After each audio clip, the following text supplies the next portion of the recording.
chip shortage rages on, or does it? I mean, I think Elon Musk said, "Hey, we're going to be out of this thing based on, the new fabs that are being built." I'm wondering if he knows that it takes 2 years to get a new foundry or fab online. Well, we start and finish with Musk. Started talking about my Tesla experience. I'm going to finish by saying, I think he's guessing. I actually think sometimes, the guy's an oracle, not the company. He is. I mean, people listen to what he says. Sometimes I don't know if he's just testing the resolve of people to actually think for themselves, but the math doesn't really work, Pat. The reason I bring this back up is I think it was Thursday last week. The headlines were raging, but there was some new data that came out that something like $210 billion in revenue has been lost by the automotive industry because of this chip shortage. If you've tried to buy a new car or you're trying to buy a used car, you've realized how overpriced everything is right now, or how hard it is to get a new car right now. There's still issues getting PCs. There's still issues getting new phones and devices. You're still seeing lag time. I saw another chart on Bloomberg that the average time to procure a chip has doubled from the beginning of the pandemic to today. With all this in place, I just figured, you and I being chips to SaaS guys, we owe it to the, our audience, all you beautiful listeners out there, to just give a little bit of an opinion on what's going on out there. So, Biden and the administration did their 100-day review. Last week, they got back together and they, reiterated the importance of solving this. But I would say to date, we've been given mostly lip service about what is actually being done.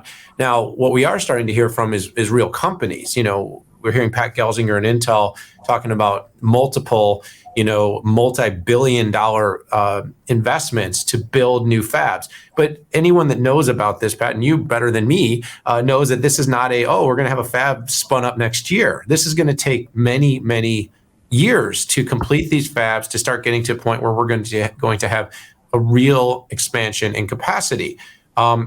We also have the China-Taiwan issue still going on. So even at this current juncture where there is no real specific issue because of the China-Taiwan conflict yet on the actual availability of chips, we don't know what might happen there. We've seen what happened with China and Hong Kong.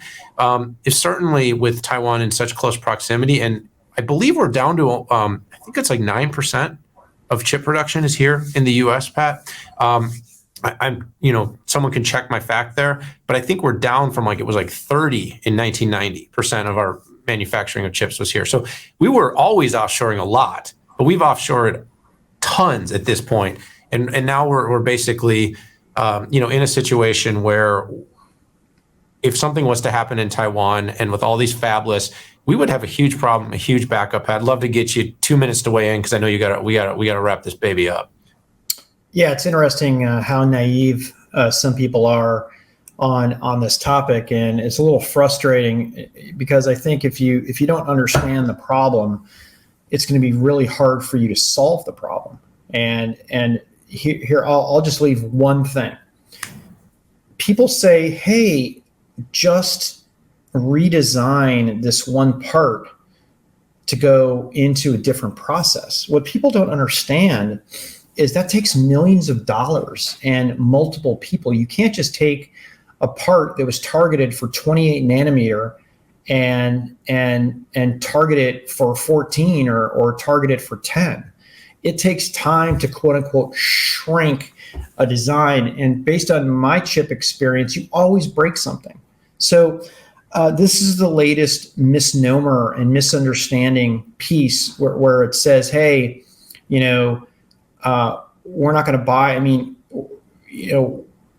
a 28 nanometer part for a brake sensor can just be magically, put into 10 nanometer. It just doesn't work like that. So I'm optimistic. I'll tell you what I'm afraid of the most, and that's China making a play on Taiwan. That just doesn't get enough play. And I think that's the biggest risk that we have here. And let's not forget, the stimulus checks drove demand. COVID drove demand for these products. And in a way, we created this problem. This is not, and the auto folks exasperated it by, obviously pulling back their forecasts and not having direct relationships with fabs or chip makers. But we created this, and we're sleeping in it.